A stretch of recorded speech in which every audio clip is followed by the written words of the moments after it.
안녕하십니까. 오늘은 세 번째 특강, 오신트 기반의 공격 표면 위협, 세 번째 이야기로 웹 취약점 진단 찾는 방법인데요.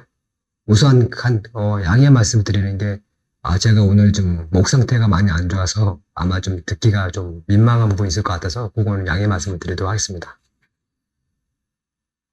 네, 오늘은 이제 여러분들한테 오신트 기반으로 해서 간단하게 웹과 관련된 취약점을 찾는 방법을 소개할 건데요.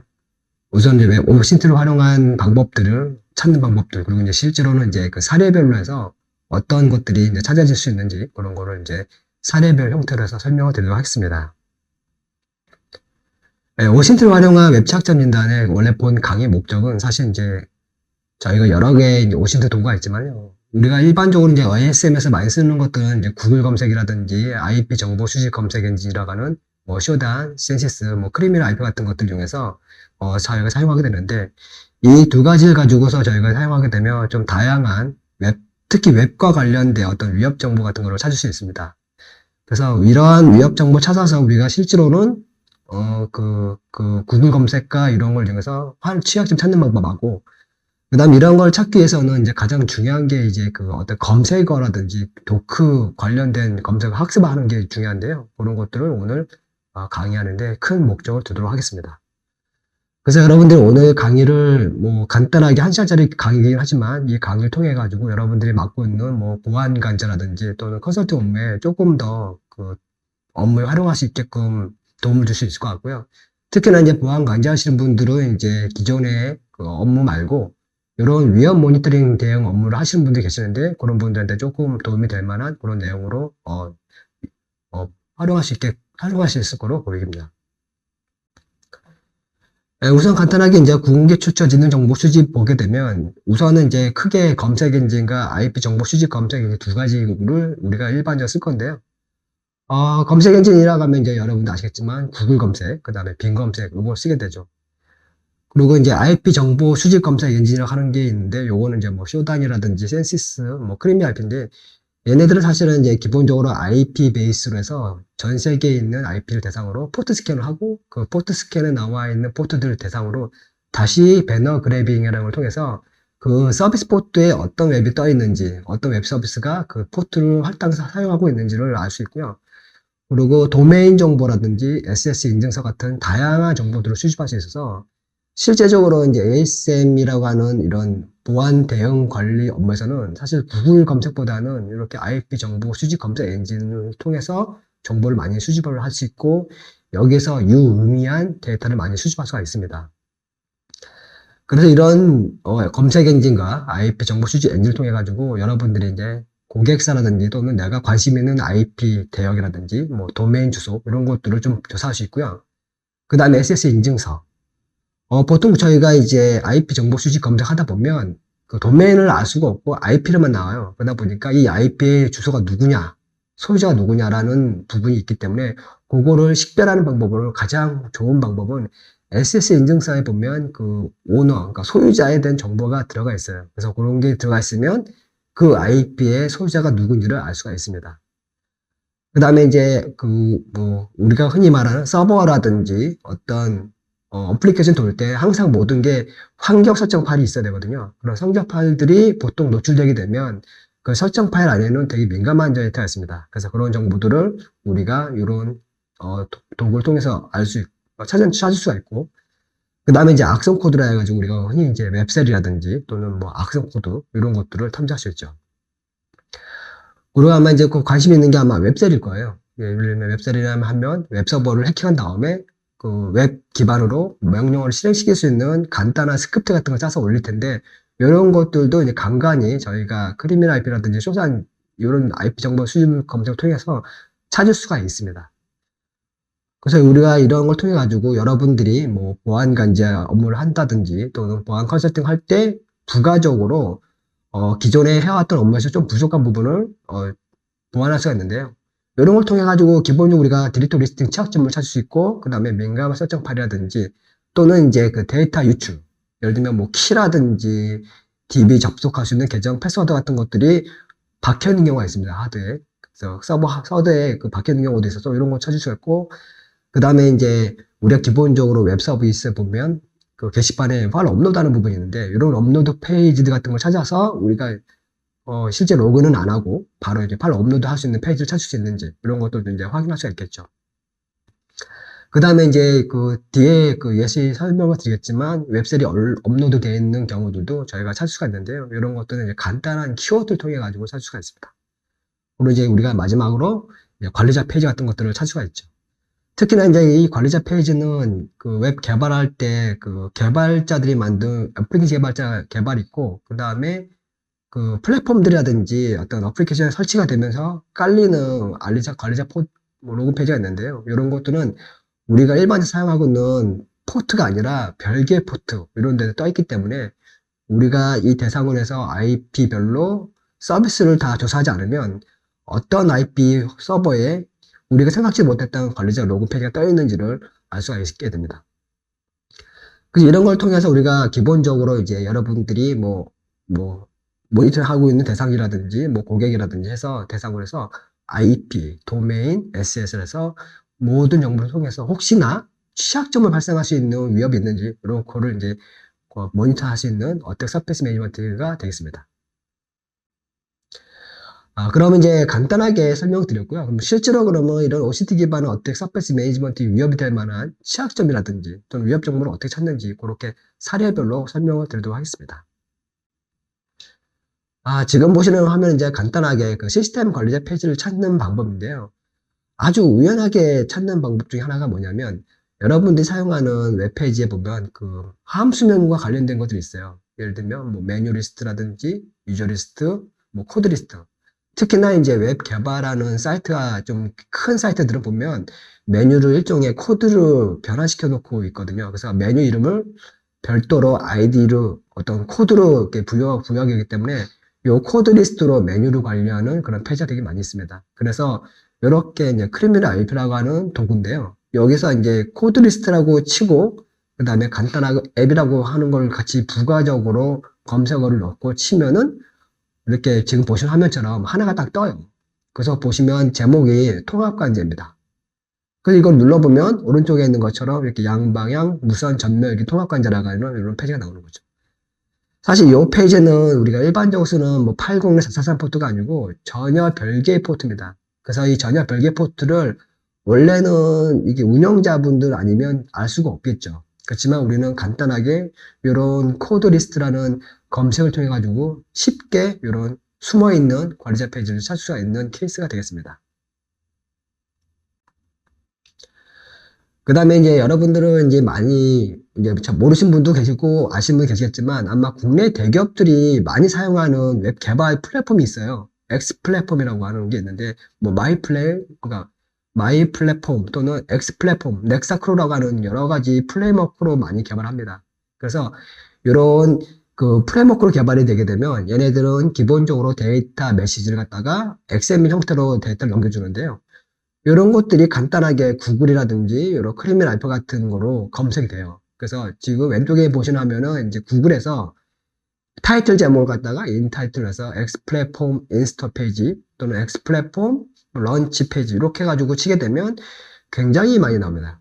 그리고 이 보시면 아시겠지만 이 X 플랫폼 인스톨 페이지가 설치되어 있는 페이지들을 보시게 되면 중소기업이 없어요. 대부분 다 삼성, LG같이 우리나라 대기업들이 많이 쓰고 있습니다.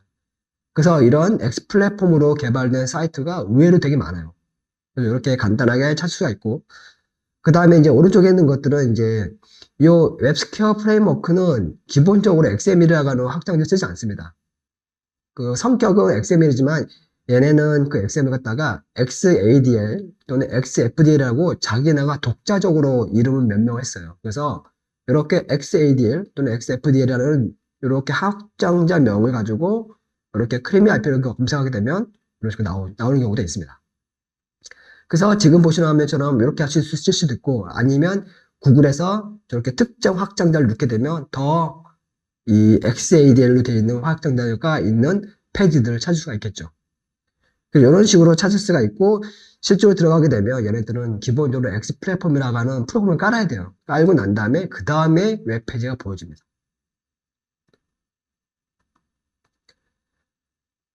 그래서 이런 국산 개발 프레임워크를 보면 개발된 것들을 보시게 되면 이렇게 타이틀이 X 플랫폼이 된 거라고 한 이유는 뭐냐면 얘가 이렇게 치면 이렇게 쳤을 때 몇 가지가 나와요. 그래서 기본적으로는 타이틀 제목이 X 플랫폼인 게 있고 그다음 X 플랫폼 인스톨 페이지가 있고 그다음에 X 플랫폼 런치 페이지라 해가지고 이런 세 가지 형태가 있습니다. 그래서 이걸 갖다가 한꺼번에 찾을 수 있는 방법이 이렇게 타이틀 갖다가 X 플랫폼이라고만 딱 지정해 놓으면 다 찾게 되는 거죠.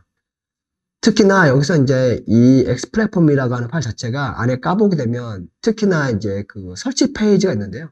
그 설치 페이지의 이름이 TPL 서비스 셋업이라고 하는 이름이 독특한 이름이 있어요. 그래서 그거를 가지고 추가하게 되면 오히려 이런 식으로 찾을 수가 있죠.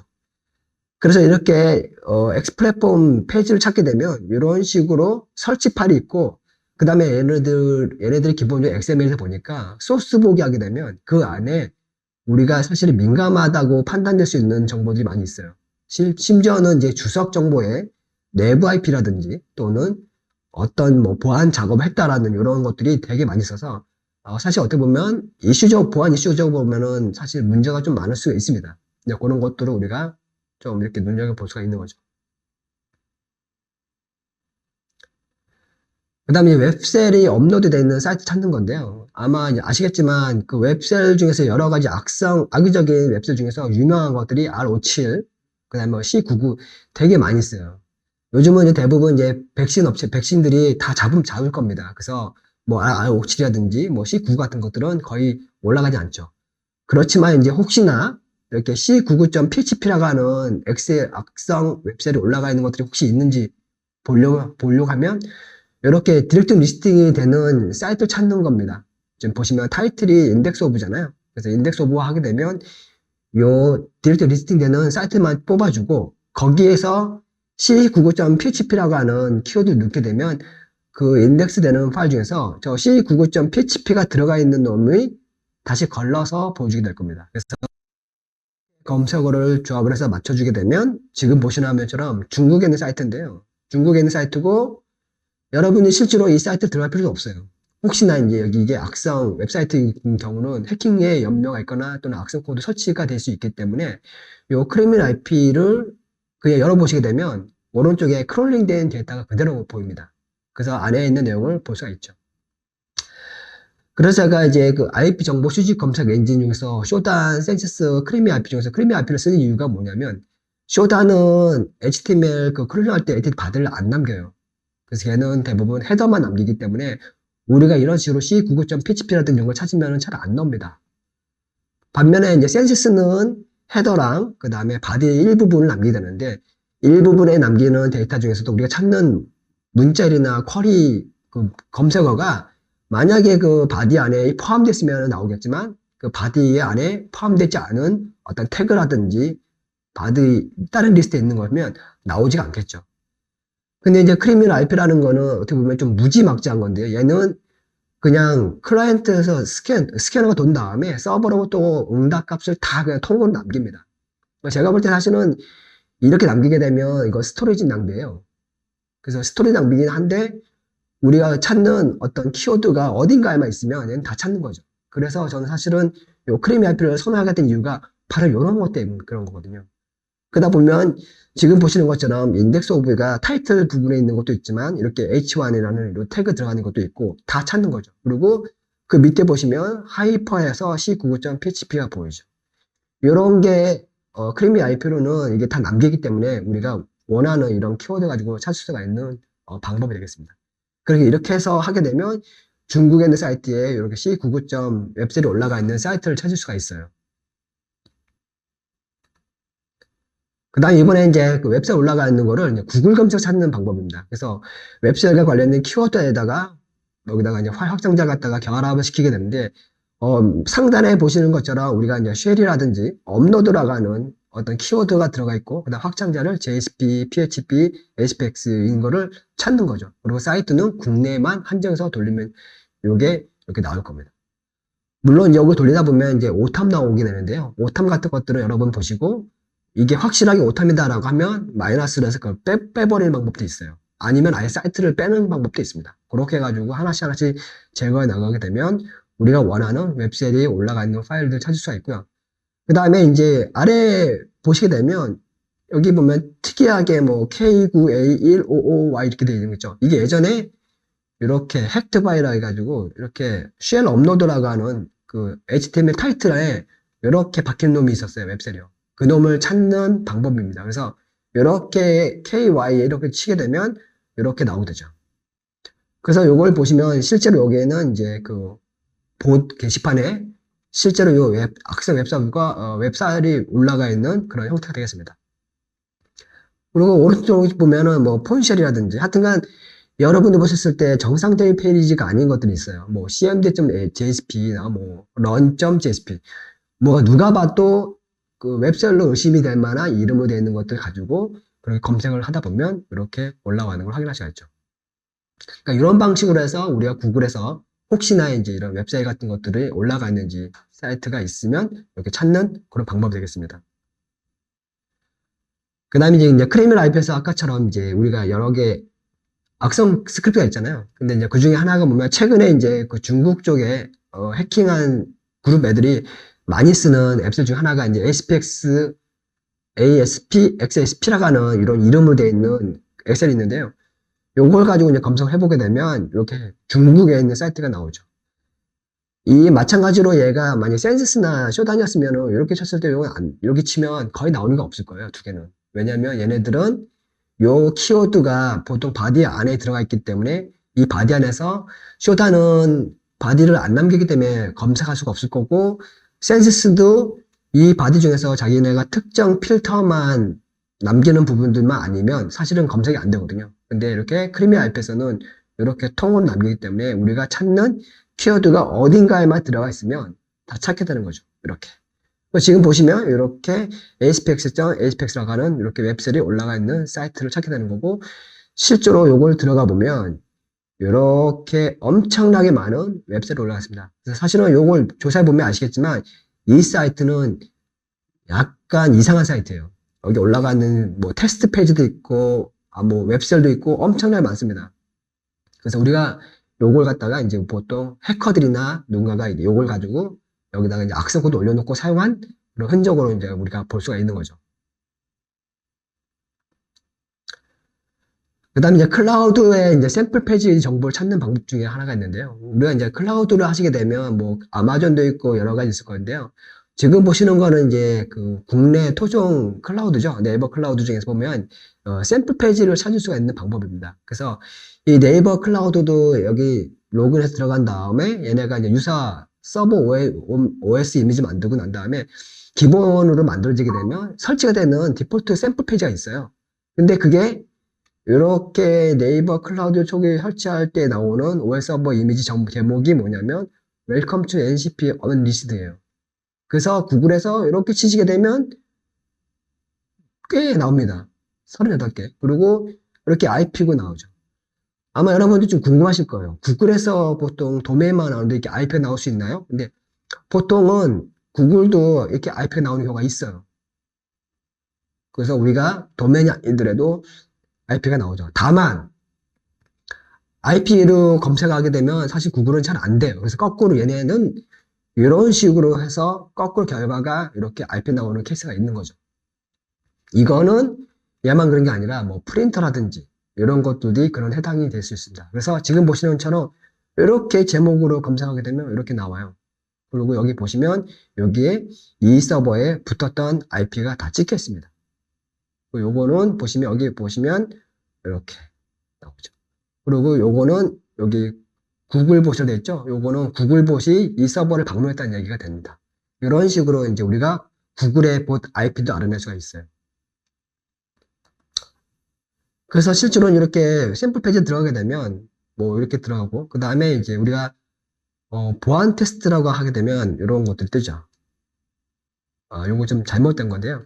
요거는 이제 그 보안 테스트라고 하는 페이지를 떴을 때 이렇게 나오는 페이지가 되겠습니다. 그래서 마찬가지로 이제 요거는 뭐냐면 여러분들이 이제 모해킹이라든지 인플 진단한 다음에 우리가 그 아시겠지만 게시판 같은 데다가 테스트할 때 그냥 올리지 않아요. 그 진단자가 모해킹 테스트 진단 중입니다라고 게시글이나 뭘 남기게 되죠. 그래서 그런 걸 남기게 되면 이 크리미널 IP에서 이렇게 보안 테스트가 가는 키워드가 들어가 있는 페이지가 있으면 찾아주게 되는 거죠. 그래서 그걸 열어보면 이렇게 보안 테스트라고 나오게 되죠. 예, 그런 식으로 해서 찾게 되는 방법이 되겠습니다. 그 다음에 이제 아마존 클라우드 설정 정보 파일인데요. 여러분들이 이제 많이 아마존 하다 보면 이제 아시겠지만 아마존에 이제 엘라서치 EC2라고 하는 실제적인 이제 논리적인 그 이미지, 그 서버 역할을 해주는 게 있고, 그 다음에 이제 파일 서버라든지 이미지라든지 정책 페이지에 올라가는 예수 서버가 있는데, 그거 말고 그 엘라서치 안에 보면 로드 밸런싱이 있어요. ELB. 이게 뭐냐면 우리가 보통 이제 서버가 한두 대 움직이는 게 아니라 아마존은 서버 로드 밸런싱이 앞에 있어가지고 서버에 로드를 얘가 분리시켜주죠. 그래서 요 아마존 ELB라고 하는 거 가지고 검색하게 되면 크리미 IP라든지 쇼단 같은 거 보면 이렇게 프로덕에 AWS ELB라고 하는 이름으로 들어가는 게 있어요. 이거는 아마존에서 ELB, 즉 실제로는 서버가 아닙니다. 우리가 들어가고자 들어가는 서버가 아니고 이 ELB 역할을 해주는 거예요. 그래서 이런 역할들을 죄송합니다. 예, 그런 것들을 확인할 수 있는 거죠. 그래서 이런 걸 찾다가 보면 지금 보시는 것처럼 여러분들이 ARN은 뭐냐면 아마존의 그 리소스 넘버라 해가지고 얘네들은 아마존의 리소스를 갖다 명명하는 방법들이 있어요. 그걸 우리가 보통 ARN이라고 하는데 그런 AR로 시작하는 어떤 서치 파일 내용들이 있습니다. 그래서 그거를 검색해 보려고 여기 아마존 ELB라고 하는 거에 ARN이라는 설정 파일 검색을 이런 식으로 검색어로 만들죠. ARN, 그 다음에 프로적은 AWS ELB 라고 치게 되면 요 크레미 앞에서는 이런 거 하나 찾아주고 요걸 들어가게 되면 오른쪽에 보시는 것처럼 이렇게 뜰 거예요. 요 화면이 보시면 그 ELB에 설정 파일들 들어가 있는 건데 요거 보시면 ELB에 타겟 그룹 ARN이라고 되어 있죠. 그럼 여기서 뭐가 중요하냐? 사실 이 자체가 위험한 건 아니에요. 다만 이 안에는 요 ARN에는 그 명명식에 여기 숫자가 보일 겁니다.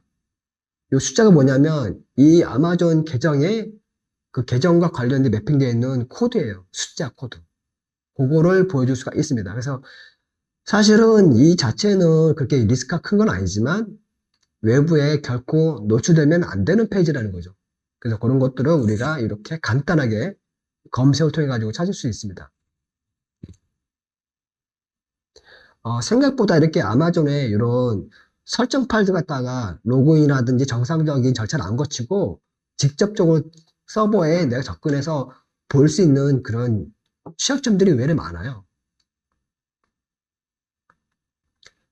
그 다음에 이제 관리 시스템에 존재하는 그 샘플 페이지 중에서 제가 예시라는 게 이제 보면 이제 여러 가지 이제 좀 요렇게 LG U 플러스를 좀 대상으로 하긴 좀 미안하지만 그 사이트 가지고 그냥 검색해 봤는데요. 이렇게 U 플러스라는 회사 이름을 해서 검증이라 하게 되면 눈에 쭉 나올 겁니다.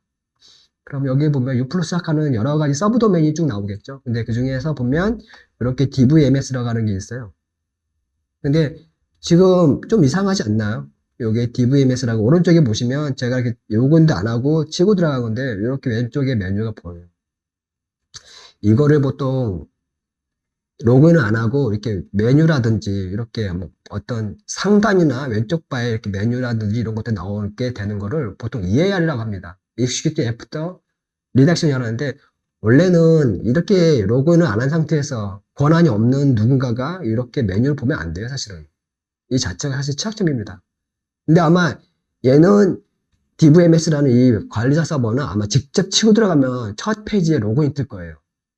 근데 지금은 이렇게 구글에서 내가 원하는 이렇게 검색한 다음에 나온 결과를 찍은 거기 때문에 실제로는 로그인을 안 하고 로그인한 다음에 나오는 페이지를 보여주는 거기 때문에 사실 이 자체가 엄밀히 말하면 취약점이라고 볼 수가 있습니다. 그런 것들을 갖다가 이렇게 페이지를 이제 볼 수 있는데요. 사실 이거는 샘플 페이지예요. 그래서 다른 메뉴를 눌러보면 다른 메뉴들은 다 로그인을 물어봅니다. 이 페이지만 샘플로 남겨져 있는 거예요. 그러니까 아마 이 담당자분이 아마 요거는 모르시나 봐요. 네, 그런 식으로 해서 우리가 이 관리 시스템에 존재하는 이런 샘플 페이지 갖다가 이렇게 구글 같은 검색어를 이용해서 찾을 수가 있습니다. 그 다음에 이제 가상화살망 불펜 같은 것들은 이렇게 센시스 같은 경우서는 이렇게 SSL 안에 보면 인증서에 이렇게 이슈 네임이 있어요. 그래서 거기서 제품명이라든지 또는 뭐 커먼네임이라든지 이렇게 가지고 찾을 수가 있고, 기본적으로 이런 가상자산 뭐 보안 장비라든지 이런 VPN 같은 것들은 SSL 인증서를 가지고 찾습니다.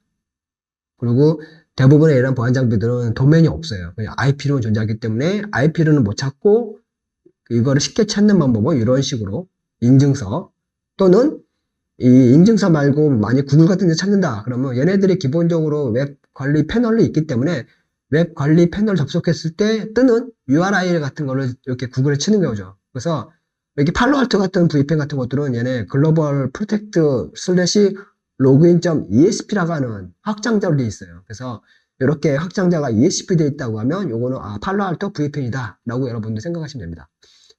그래서 이렇게 해서 뭐 센세스라든지 뭐 구글 같은 걸 통해 가지고 간단하게 찾을 수가 있죠.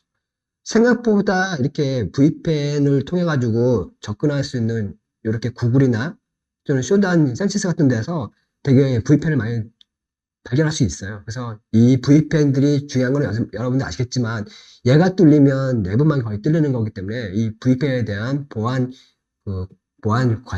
통제는 좀 엄격하게 해야 됩니다. 그 다음에 이번에 이제 외부에 노출된 이제 프린터 장비들인데요. 원래 이제 프린터 장비가 사실은 외부에 노출되면 안 되죠. 그리고 최근에는 이렇게 프린터를 직접적으로 외부에서 공급을 해서 뭐 펌웨어를 변조시킨다든지 또는 프린터 갖다가 악의적으로 뭐 좀비화 시켜서 여러 가지 뭐 다양한 디도스 공격에 악용하는 사례가 있기 때문에 사실 이렇게 프린터가 외부에 노출되면 안 됩니다. 그렇지만 이제 이렇게 구글 검색에서 프린터와 관련된 검색을 하게 되면 지금 보시는 것처럼 inUR이라고 하는 검색 필터로 해서 sws/index 확장자가 sws는 요거 삼성 프린터인데요. 이렇게 검색하게 되면 얘도 마찬가지로 이렇게 IP로 나옵니다. 근데 요걸 보시면 아시겠지만 외부에 노출되어 있는 프린터의 거의 대부분은 거의 90%가 다 대학가예요. 그래서 이게 기업에서는 거의 이렇게 외부에 노출을 쓰진 않겠죠. 그렇지만 이 대학가는 거의 이거를 국민 IP로 써가지고 다 붙고 있습니다. 그래서 이렇게 해서 다 붙죠. 거기 보시면 여기 강원대 이렇게 돼 있죠. 인천에 있는 송도 뭐 이렇게 나오죠. 이렇게 해가지고 이렇게 프린터를 갖다가 찾을 수 있는 방법입니다. 그 다음에 이제 웹사이트 소스코드 노출되는 것들을 찾는 방법인데요. 웹사이트 소스코드 노출들도 이제 간간히 많이 나오는데 얘는 뭐 구글을 이용하는 방법도 있고 뭐 쇼단, 셀시스가 있는데 기본적으로 얘는 크롤링을 중점하다 보니까 뭐 쇼단이나 센시스보다는 오히려 구글을 통해 가지고 잘 찾게 됩니다. 그래서 이 검색어 같은 경우도 보면 이렇게 여러분 찾고자 하는 대상을 이렇게 지정해 주고요. 이렇게 JSP면 이렇게 JSP와 관련되어 있는 이렇게 코드 문법 같은 걸 이렇게 넣게 되면 이런 문법이 들어가 있는 놈들은 다 나오게 되는 거죠. 그래서 이렇게 해서 검색하게 되면 쭉 나오죠. 그럼 이걸 눌러보면 실제로 이 상단이나 또는 그 하단 또는 이렇게 아이프레임을 가져오는 본문 쪽에 이런 식으로 보여서는 안 되는 JSP 이렇게 문법 신텍스라든지 이런 것들이 보입니다. 이런 식으로 해서 보이는 거였죠. 그리고 심지어는 이제 어떤 것들이 있냐면 좀 대기업 같은 경우들은 요거를 나와서 과거에는 지웠는데 요걸 갖다가 그냥 구글 캐시로 하게 되면 아직도 남아있는 애들이 있어요. 그래서 반드시 요거를 지우실 때는 구글도 검색이 지워야 되고 캐시도 반드시 지워야 됩니다. 그래야지 이렇게 구글 캐시에 남아있는 소스 코드를 유출을 막을 수가 있어요.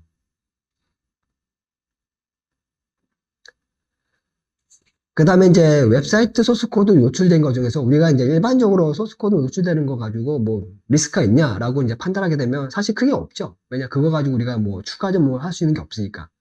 그렇다면 이제 웹사이트 소스 코드 중에서 우리가 노리는 게 뭐냐? 민감한 정보가 있는 코드가 노출되면은 얘기는 달라지는 거예요.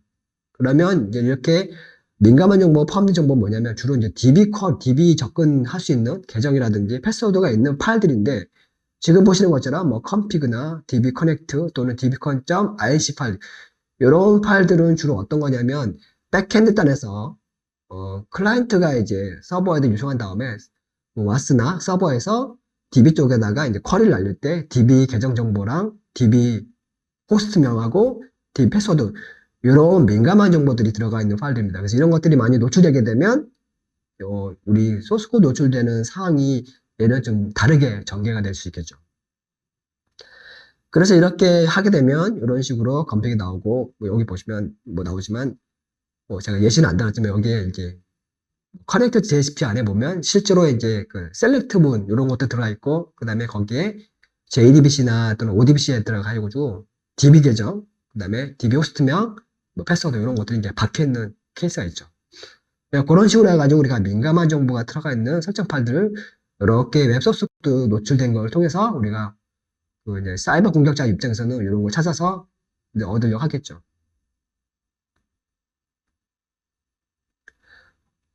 그 다음에 이제 소셜 네트워크 인증 관련 부분인데요. 요즘 여러분들 아시겠지만 이제 요즘에 소셜 네트워크 인증을 많이 해서 뭐 페이스북 인증, 뭐 트위터 인증, 뭐 카카오 네이버 인증 많이 하시는데 요거를 인증할 때 기본적으로 이런 소셜 인증은 되게 편리한 반면에 이 인증에 관련된 걸 갖다가 이제 사실은 네이버나 카카오에다가 거의 일임하는 거예요. 그래서 그쪽이 이제 보안이 안 됐으면 여러분들한테 그 정보가 유출될 수 있는 그런 케이스가 되겠죠.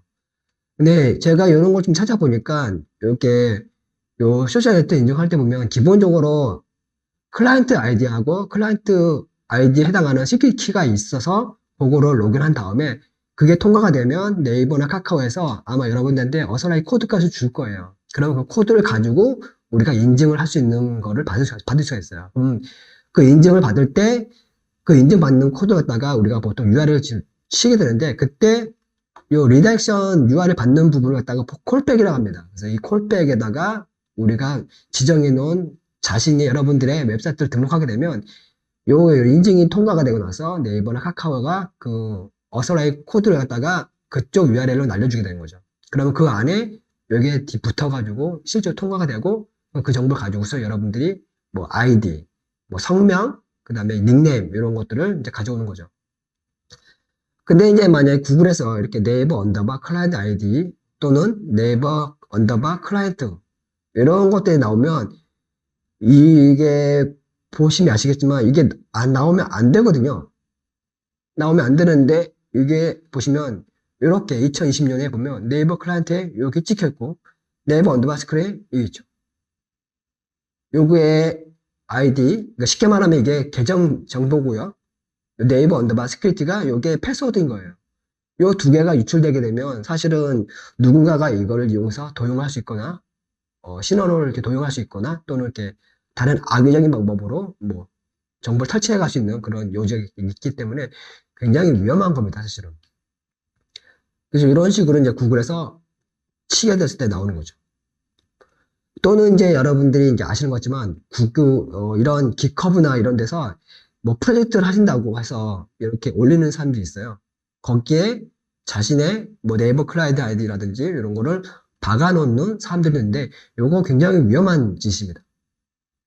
본인은 요거를 이렇게 했다고 하지만 누군가가 이걸 갖다가 도용해서 쓴다라고 전혀 생각 못 하는 거예요. 이걸 이용하게 되면 이 사람의 개인정보 탈취될 수 있는 굉장히 위험한 상황이다. 그래서 우리가 이렇게 콜백 정보를 통해 가지고 이런 아이디라든지 시큐리티 갖다가 구글이나 이런 데서 기커버에서 찾을 수가 있습니다. 그 다음에 이제 AP 관련된 민감한 정보 찾는 방법들이 있는데요. 이 AP와 관련된 민감한 정보 찾는 방법은 이제 기본적으로 아마 검색하시다 보면 아까 제가 말씀한 것처럼 그 네이버나 카카오가 인정할 때 리덕션이라고 하잖아요. 콜백이라 해서 클라이언트 아이디하고 시큐리티가 통과가 되면 그 어설 키를 갖다가 쏴줘야 되는데 그때 잠깐 동안 리다이팅이 이루어지는데 그 리다이팅 제목으로 뜨는 애들이 가끔 보면 이렇게 클라이언트를 같이 추가해서 하게 되면 나오는 케이스가 있습니다. 그래서 지금 보시는 것처럼 이렇게 타이틀 갖다가 리덕션이라고 하는 HTML 타이틀 되어 있는 사이트 중에서 이렇게 클라이언트 아이디가 혹시나 있는지 이렇게 검색을 하게 되면 이게 나오죠. 그래서 이걸 눌러보게 되면 이 안에 지금 보시는 화면에 보시면 로케이션 있죠. 그러니까 실제로 얘가 이제 통과가 되면 이 어서라이즈 코드 제서가 이렇게 리덕션 되는 URL 가는데 바로 여기 들어가는 거거든요. 그리고 여기 보시면 클라이언트 아이디가 있죠. 여기 체크 어서라이즈 코드가 있고 뒤에 쭉 들어가죠. 이런 식으로. 그래서 이런 식으로 클라이언트 아이디가 물론 이제 유출되면 안 되는 거지만 그래도 요게 이제 클라이언트 아이디는 외부에 노출돼도 상관은 없어요. 왜냐면 기본적으로 네이버 클라이언트 아이디 유출되더라도 시크릿만 모르면 인증을 통과할 수 없기 때문에 그렇지만 이제 이렇게 이런 식으로 리액션 통해 가지고 이제 찾을 수가 있는 거죠. 만약에 여기 이제 클라이언트 아이디가 아니고 뭐 클라이언트 어스라이즈 키라든지 토큰이라든지 이런 것들을 추가를 하게 되면 원래는 나오면 안 되는 거죠. 근데 만약에 나오면 여기 어딘가에 그 토큰 키나 또는 어스라이즈 키코드 값이 박혀 있는 거죠. 그러면 그거는 사실은 보안 이슈적으로 좀 문제가 있는 겁니다. 그 다음에 이제 워드프레스 CMS 취약점 찾는 부분인데요. 아마 워드프레스는 아마 여러분 많이 아실 거예요. 그래서 그 CMS로 많이 쓰는 그 오픈소스 제품이고요. 얘는 이제 기본적으로 그 JSON API를 가지고 있어요. 그래서 이 JSON API를 이용해서 우리가 뭘 할 수 있냐면 사용자 계정 정보를 뽑아낼 수 있고 그 다음에 다양한 여러 가지 그 네임 엔드포인트를 뽑아낼 수 있는데 그 엔드포인트 안에는 굉장히 민감한 것들 또는 정보가 될 만한 것들이 되게 많습니다. 그래서 이렇게 구글에서 이렇게 인유알이라고 하는 검색 필터를 가지고요. 요 워드프레스의 CMS의 JSON API 엔드포인트는 이렇게 들어갑니다. 그래서 WP JSON 이렇게. 지금은 이제 OEM이라고 하는 걸로 찾은 건데 이렇게 나오죠. 그러면 이렇게 나오고 또는 이렇게 보시면 OEM비들 해가지고 하면 쭉 나오죠. 일단 이렇게 나왔다는 거는 이 JSON이 지금 먹힌다는 거고요. 여기다가 추가로 만약에 JSON에 v2 슬래시 유저스라고 하면 요 CMS의 계정 정보들이 나올 수가 있어요.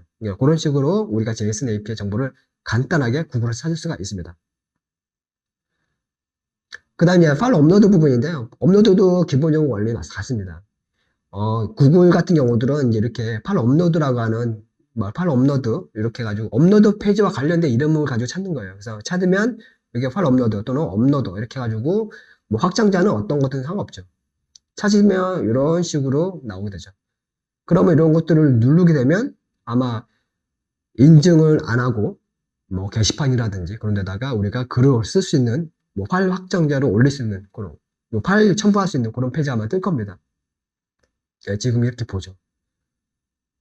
이제 물론 이게 파일만 올라간다고 되는 게 아니라 실제로는 이게 올라간 다음에 그 파일 올라간 경로를 알아야 우리가 이거를 실행시킬 수 있겠죠.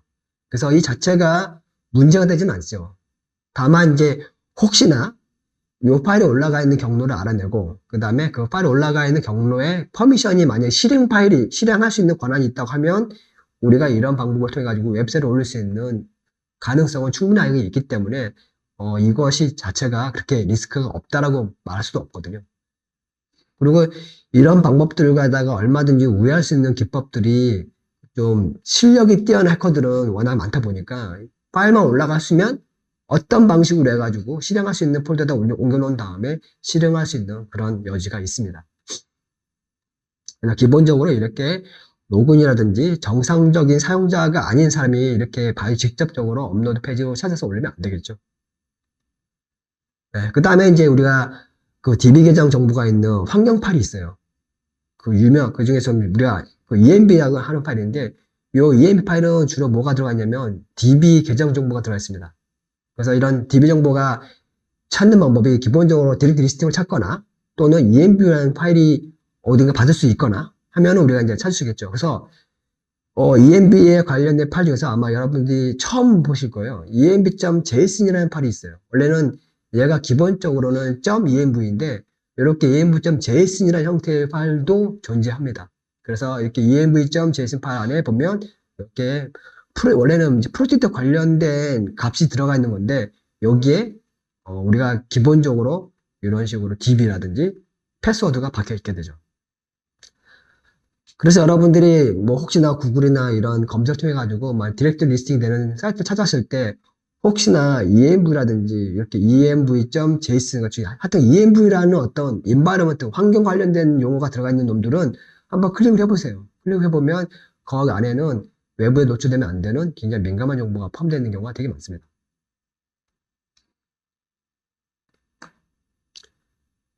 그 다음에 이제 우리가 이제 그 정적 페이지나 CS, JS 파일들 올라가는 CDN 정보 찾는 부분인데요.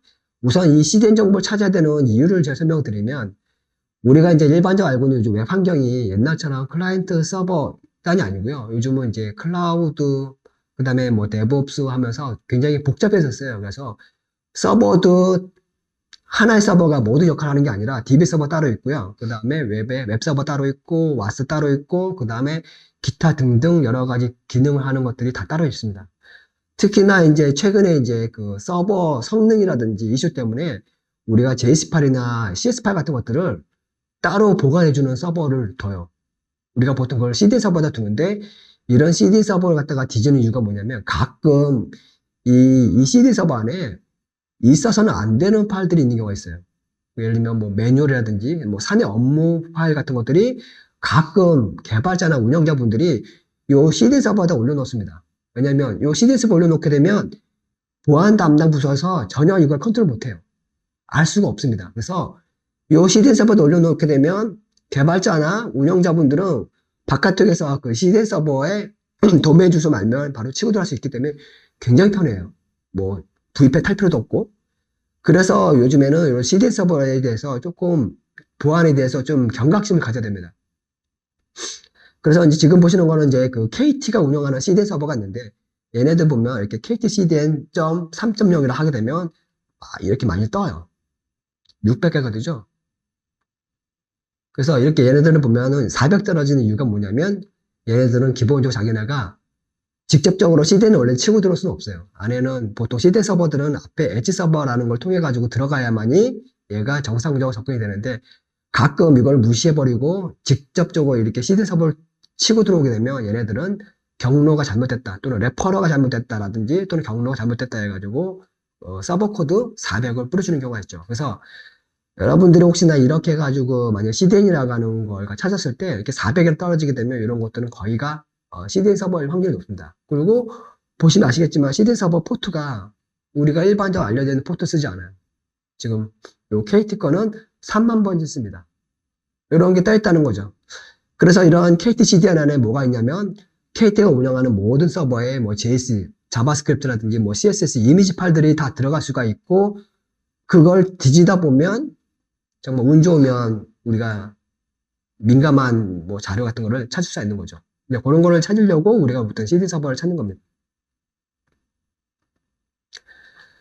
그 다음에 이제 국산 ERP 솔루션들도 여러분들이 이제 뭐 모에킹이든 관제를 하시게 되면 이제 많이 보시게 될 건데요. 생각보다 이제 국산 ERP 솔루션 중에 보면 더존이라고 하는 회사 제품 많이 쓰고 있어요, 국내에서. 그래서 지금 보시는 화면처럼 이렇게 ERP IU 웹이라고 하는 거는 요건 더존의 ERP 솔루션인데요. 이렇게 치게 되면 좀 나옵니다. 그래서 얘는 보면 기본적으로 이렇게 뜨고요. 그리고 ERP 솔루션이라든지 국산 솔루션들의 특징이 뭐냐면 그냥 뭐 치고 들어가면 뭐가 뜨냐면 얘네가 뭐 설치를 해야 돼요. 그래서 웹사이트를 제대로 보려면 걔네가 제공해준 설치 파일을 가지고 설치를 한 다음에 볼 수가 있습니다. 근데 얘네들 따라가다 보면 뭐가 있냐면 일종의 PHP 인포 같은 파일이 있어요. 그 더존 ERP의 자바 어플리케이션, 그러니까 자바 인포 같은 파일인데 그거를 찾다 보면 뭐가 있냐면 이렇게 우리가 자바의 그 패치 인포처럼 자바 인포메이션 정보, 그러니까 시스템 서버를, 그러니까 자바에 자기 갖고 있는 정보를 보여주는 페이지가 이렇게 보입니다. 네, 사실 이것도 이제 모이킹 할 때 거의 이제 찾게 되는 경우가 있지만 이게 아마 찾기가 쉽진 않을 거예요. 근데 이렇게 크리미 알파 같은 거로 찾다 보면 얘는 한꺼번에 다 모으고 거기다 포트가 나오기 때문에 그 포트 중에서 일반적이지 않은 거 또는 다른 거에 비해서 뭐 하나만 나왔다든지 이런 것들은 한번 의심해 볼 필요가 있는 거죠. 그럼 그런 것도 한번 이렇게 찍어보면 여지없이 이런 게 나옵니다. 네, 이렇게 해가지고 오늘 간단하게 여러분들한테 뭐 구글 검색 또는 뭐 쇼단 센시스 크리미를 합해가지고 간단하게 웹 찾기 찾는 방법을 소개해 드렸는데요. Q&A 시간에 아까 앞전에 저희 몇 개 받은 게 있거든요. 근데 한 분은 주로 이제 리액트와 뭐 SPA 관련된 부분인데 그 제가 좀 그 질문 내용을 좀 읽어보니까 사실 그거는 오늘 강의한 내용하고 좀 성격이 좀 안 맞는 것 같은데 대신에 그 리액트에 대한 부분은 제가 말씀을 드릴 수 있을 것 같아요. 최근에 여러분들이 이제 모해킹이든 뭐 하게 되면 이제 요즘에 그 노드.js를 많이 쓰고 그 다음에 자바스크립트 프레임워크를 많이 써가지고 웹 프론트엔드 많이 개발합니다.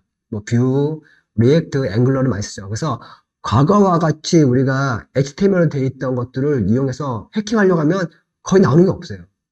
그리고 실제로 여러분들 앵글러나 뷰나 그 리액트로 개발하게 되면 거의 웬만하면 취약점이 안 나옵니다. 뭐 크로스 스크립트 거의 나오지 않아요.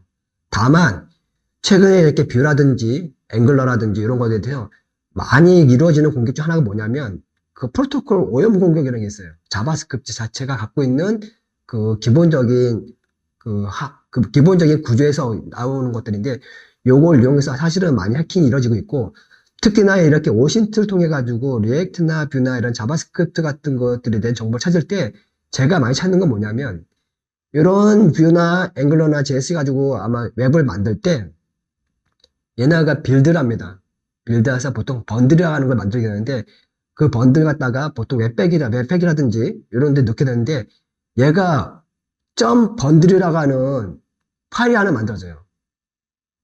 그러면 우리는 뭐냐면 이런 오신트라는 사람들은 구글이나 쇼단 센서스 가지고 그 자바스크립트가 만들 때 생성된 파일들, 그러니까 index.js 또는 app.js, main.js 해가지고 기본적으로 다 뒤져가지고 엔드포인트를 뽑아낸 다음에 엔드포인트를 다 찍어보고 아니면 그 중에서 뭘 찾냐면 혹시나 이런 식으로 뭐 쇼단 센서스 크리미널 앱에서 혹시나 빌드.번들이라든지 초기 때 빌드할 때 만든 파일이 있으면 그 파일에는 뭐가 있냐면 민감한 정보가 있어요. 뭐 패스워드, 크레덴셜 또는 OAuth 키값. 보통 그런 것들을 찾을 때 저희 사실은 이렇게 리액트 같은 것들은 그런 방식으로 우리가 취약점이나 위협을 많이 찾고 있습니다. 예, 그래서 아까 뭐 SPA에서 뭐 여러 가지 뭐 보안 이슈되는 부분이 있는데 그거는 제가 본 강의에서 사실은 범주가 벗어나고요. 다만 이제 리액트에서 우리가 그런 자바스크립트 됐을 때는 그런 방식으로 그 환경 설정 파일이라든지 빌드 파일 같은 걸 찾는다. 그런 걸 찾아서 우리가 취약점을 찾는 그런 방법이 있다는 걸 말씀을 드리려고 하겠습니다. 그리고 또 두 번째 뭐였죠?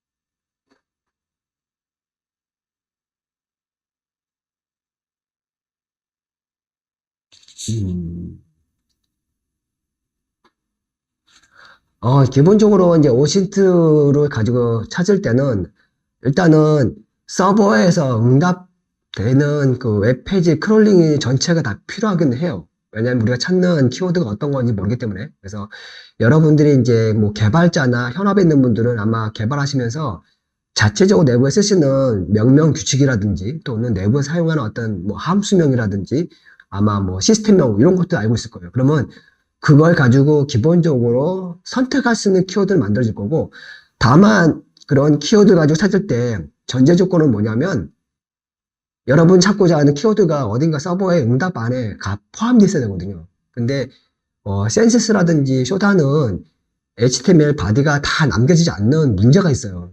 그거는 이제 걔네 그 스토리지 문제가 있거나 디스트 문제가 있기 때문에 어쩔 수 없는 상황인데 그래서 제가 이제 크리미널 하이퍼를 쓰는 이유가 걔는 통으로 남겨지기 때문에 그 통 안에 혹시나 여러분들이 찾는 어떤 함수명, 뭐 자바스크립트명, 뭐 펑션명 이런 것들이 있으면 그걸 가지고 서버가 찾아주는 게 있기 때문에 훨씬 더 오늘 강의한 것보다 조금 더 고도화되고 또 좀 더 이렇게 조금 찾기가 어려운 것들을 찾을 수 있다.